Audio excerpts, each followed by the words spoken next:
Okay, if you hear a lawnmower in the background, some guy out there is cutting grass, so yeah.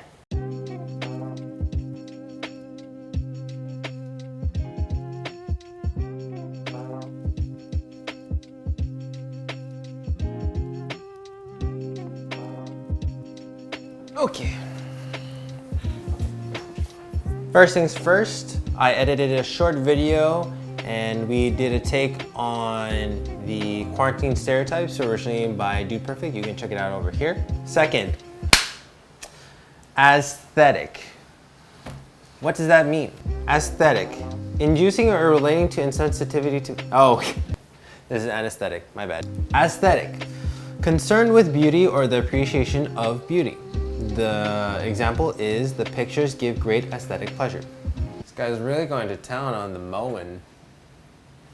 So anyway, when I post to social media, whenever I post to whatever outlet that I push out my creativity to, I always have a certain aesthetic. I have something in mind. I'm gonna show you how to get to that point. We're gonna start editing by editing on the phone. Okay, so I'm going to take you through how I edit my photos on my phone. And so the app that I use mainly for the edits is VSCO.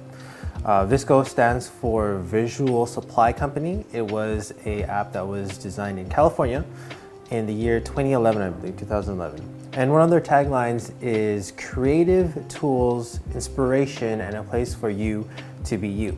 It allows users to capture photos and edit them with presets and tools.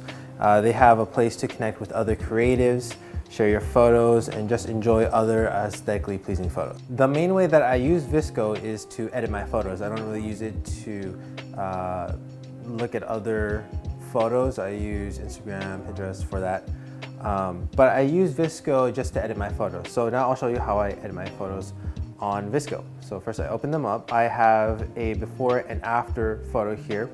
The first thing that I do is import my photos. Side note, the tools on VSCO are pretty common to photo editing software and tools. So if you know what each tool does in VSCO, you shouldn't have too much trouble with other photo editing software or apps, okay? So anyway, I first import my photos from my camera roll.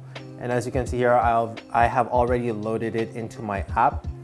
The first thing that I'll do to edit my photos is to choose a preset. So this is the photo that is the before. This is just raw. This is just straight from the phone. So I'll click edit, and then I'll go look through, choose a preset that I like.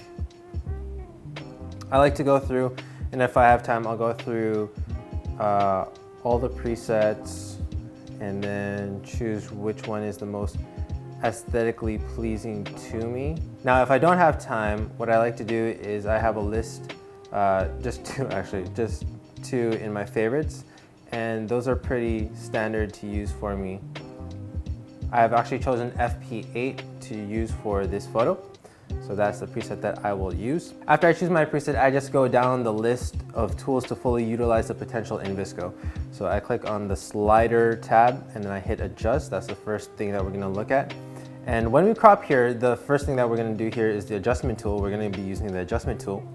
And if you're going to be uploading to Instagram, you probably want to change your aspect ratio to either 4:5 or 5:4, depending on what orientation you're using, whether that's landscape or portrait.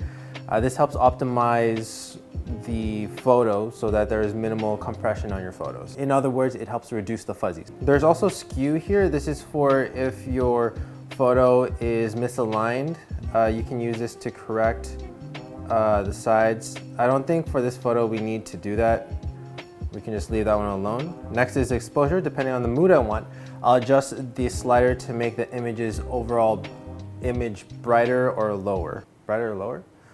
Image's overall brightness lighter or darker. Okay, let's move on to contrast. We're just gonna move the contrast slider just a little.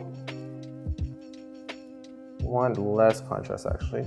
The contrast tool, for information, allows the darker midtones to darken even more and the lighter midtones to lighten. Sharpen, just a little bit of sharpening. We don't want too much sharpening.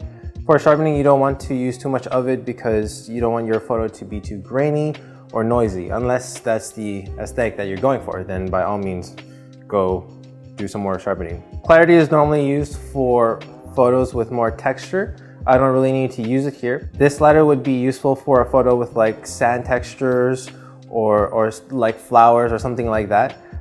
Here's one of my examples.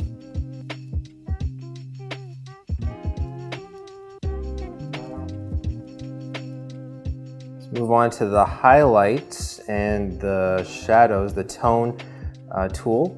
Now, if like you can see where this bowl is starting to blend in with the white background, we can bring this highlights down to give that more of a shape, which I want to do. And then I want a bit more of the detail in the blueberries, so I want to lift the shadows just a little bit. So there you go. Grain. Grain adds grain, literally what the tool does. So I'll just add just a little bit of grain, not too much. Same idea, you want to use it in the same way that you use the clarity and the sharpen, not too much.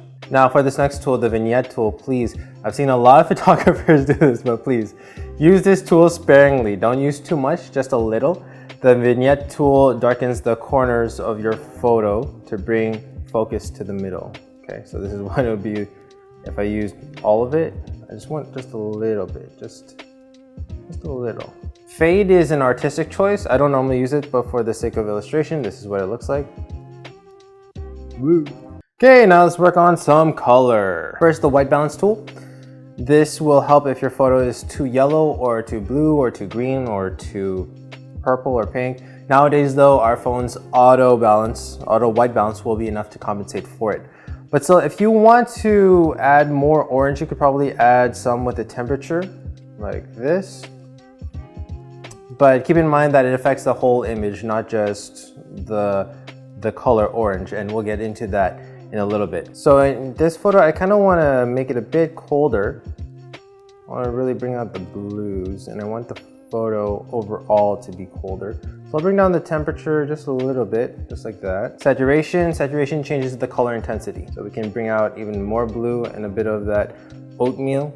Skin tone, well, there's no skin here, so. The split tones tool. Okay, what is split toning? Well, toning that is applied to different areas based on luminance values is split toning. So if I use this red, I'm taking the shadows and I'm adding a tint to it. I'm adding tone, okay? This allows you to add, this tool allows you to add one color at a certain saturation level to the highlights and another one to a different saturation level to the shadows. But we don't really need to play with this. If we really wanted to, maybe like shadows like that.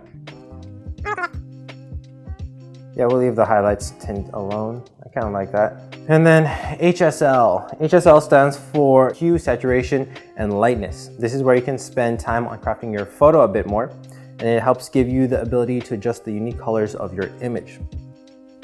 Okay, so you see this blue. If I wanted to change the blue color, the hue, I can use this to slide it around. See where it's turning almost purple? Or I can change it to a green looking kind of blue. I want something like this, and then we want to increase or decrease the saturation. Maybe just a little bit of saturation. You can change the lightness here. Now, you see that oatmeal there? I want to bring a little bit out of that oatmeal.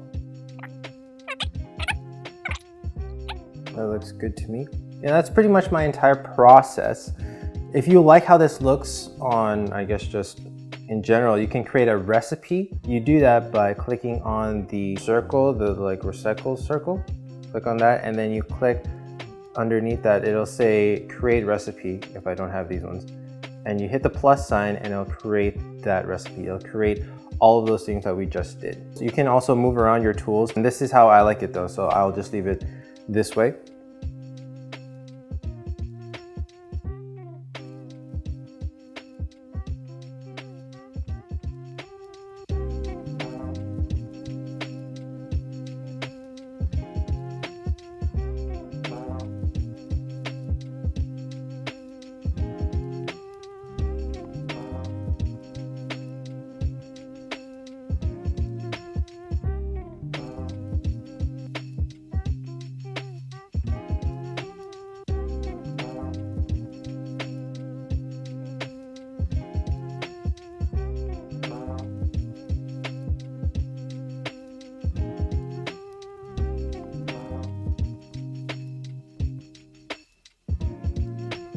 hope you enjoyed learning a little bit about VSCO. If you did, please hit that like button. And if you're not subscribed, why not subscribe today?